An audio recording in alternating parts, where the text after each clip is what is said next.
Hello everyone, welcome to my channel. Hope you're all doing well today.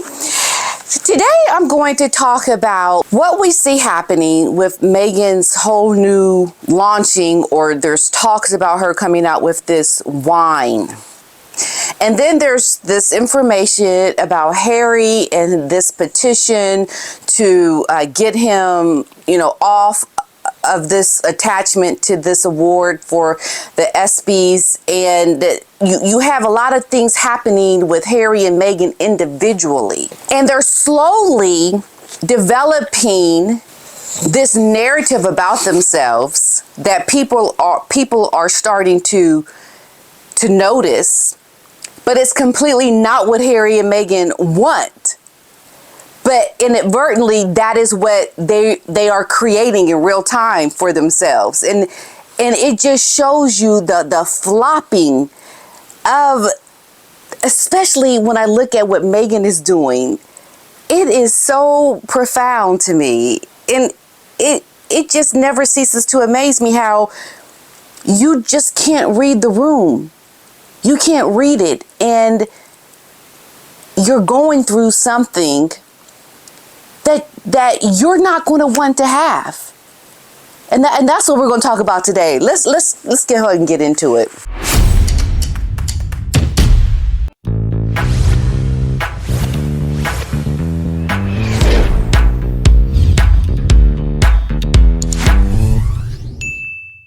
Okay, so the most recent venture with Meghan we see is this wine. Now, everybody, when it comes to wine making, this is a specialty. This is a specialty, so much so that I believe some people even saw Meghan Markle working on her grapes. Working on processing these grapes for this new rosé wine that she's working on, or some new wine. They just saw her doing some things. Let's take a look and see.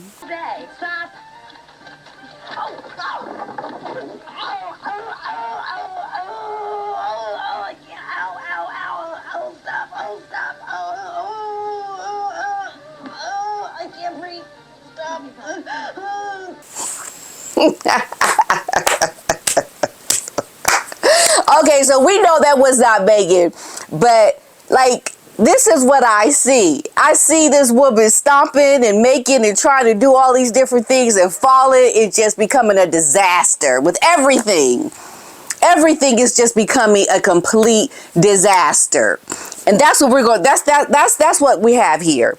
Okay, so they're saying that Meghan Markle's rosé wine is the internet's new laughingstock. She knows a thing or two about sour grapes, okay? So she's been jumping on this bandwagon, we know, with celebrity branded winemaking from big names like Brad Pitt and Cameron Diaz. Do you mind, Otis? She's trying her hand with her, which she considers this to be a new low-hanging fruit for her American Riviera orchard. However, seeing how poorly her jam and her recent doggy treat marketing went, the internet is still letting Meghan's rosé wine stunt pass scot-free. So Twitter has its own non-believers of this American Riviera orchard, but the commentators on Reddit were saying that she knows a thing or two about sour grapes, garnering hundreds of upvotes, and others are in agreement with that. She should try bottling vinegar closer to her actual self. I mean, completely getting roasted about this new venture with wine. Now, this we know is not Meghan's first adventure with running a business. It would have been unoriginal, yet still likely criticized due to her infamous reputation. And that's the key word here, folks. Infamous. Meghan has created a very toxic, not a good reputation for herself, because it's this constant trying to climb that people are seeing. And I think years prior, when maybe Meghan started out in Hollywood, she would have been able to get away with all these little tricks and things she's doing with trying to get to A level. But with the new technology and internet and how the consumer is so much more in on how things are done around product promotion and with social media, she can't hide behind how things would have been done years ago around trying to climb this proverbial ladder to success. It's like we watch her doing it now and we're not fooled by it. And so in the process of watching her do all these different things, we just go, what? No, you didn't. Side eye, like, for real? Like, and then she's getting her reputation from the things that we see her doing. You know, just like this article coming out now and people's comments about it, because the comments and the things that people are saying about anything that is posted with Meghan, it hits so negatively that people form this idea of who she is as a very toxic person, because she brings the negativity out in anything that she puts out there. And this is why the constant flopping will continue to happen, because she doesn't have a clean slate behind the work that she's doing. She's got the past history of her relationships with her family, with her father, that are following her. And she's trying to, like, okay, I forgot about that. Everybody else should forget about it too. And just watch me try to make myself to an A-list status. Because it came out most recently around the interview that her father, Thomas Markle, did about how he would just love a photo of the grandchildren. He knows Meghan is never going to reach out to him again, talking about how hurt he is. And then Meghan, there was an article that came out that talked about how she feels very hurt by the constant attacks that she's getting. And then she said she had hoped that this would have been behind her. Okay, wait. This is what she needs to understand, okay? That's never going to be behind you. I don't care how much Meghan Markle you try to just, okay, humdy-dum, I'm trying to get to A-list status and I'm trying to do my wine. I'm trying to do my jams.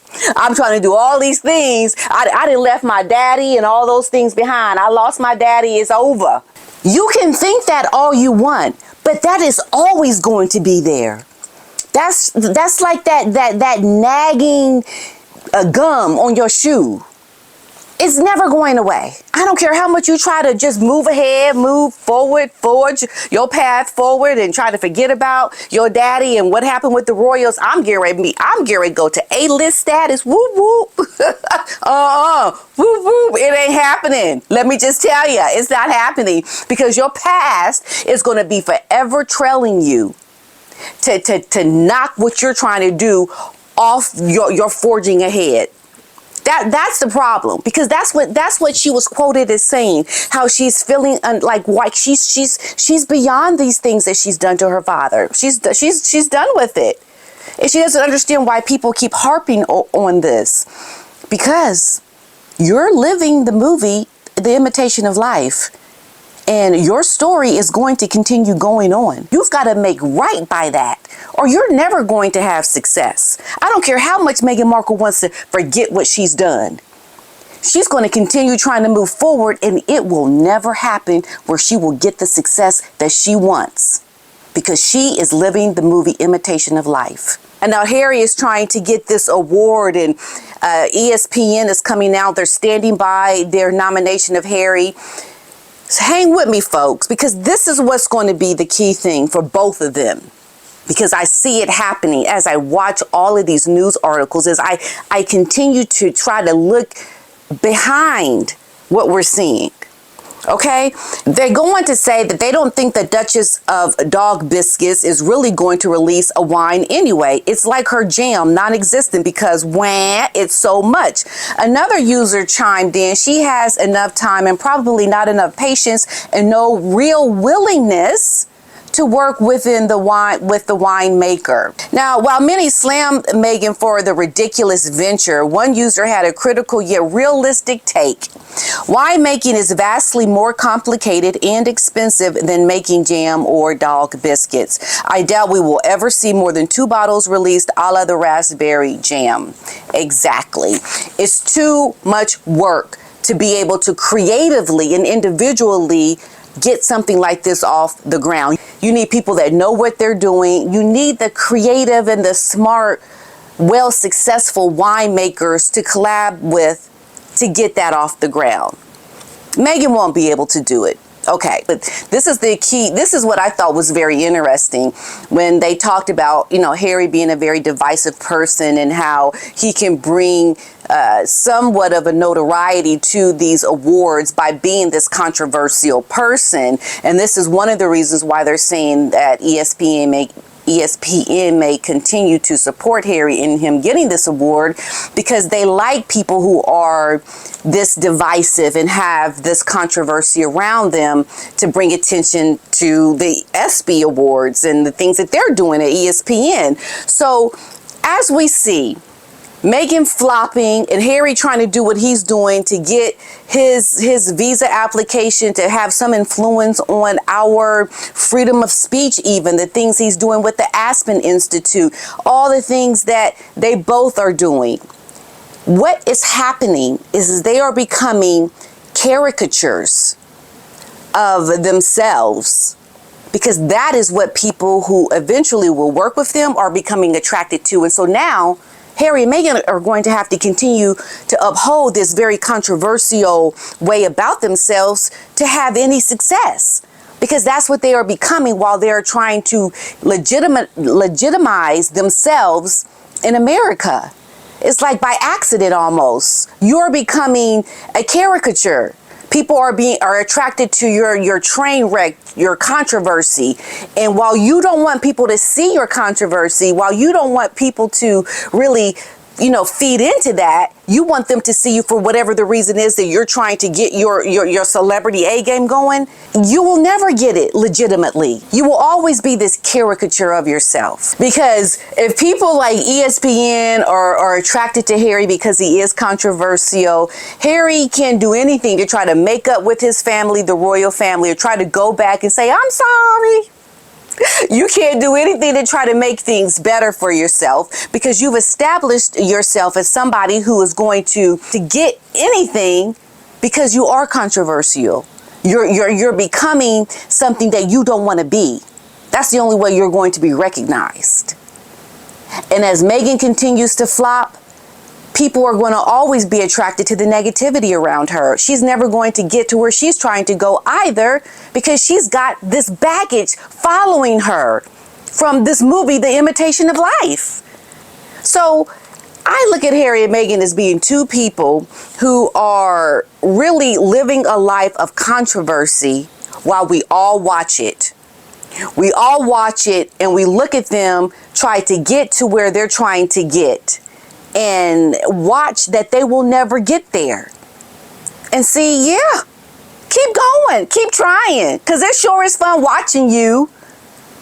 You're just going to keep flopping and continue to show yourselves as the dweeb grifters that you are, because that's the entertainment for us. That's the entertainment that we're watching while they continue to try. It's just like, oh my goodness, no, you didn't. But they're serious. They're serious. We're going to show up and get that award. We're going to show up and get that award. And Meghan, she's going to do her wine. They're going to do it. They're going to be serious in their plight to try to get there. South Park said it best.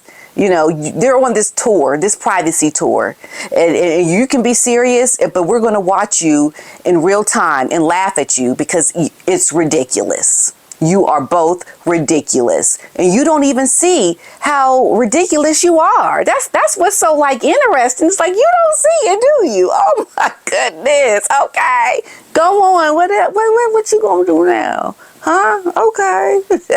Meanwhile, ESPN is like, okay, yeah, he's controversial. We want to stick to this guy because he's going to get people to watch us, and here he's creating a whole image around himself just by trying to get his status going with this visa or whatever he's trying to do. I don't know exactly what that is, but whatever he thinks that's going to bring him, it's not going to bring him what he is hoping it will bring him.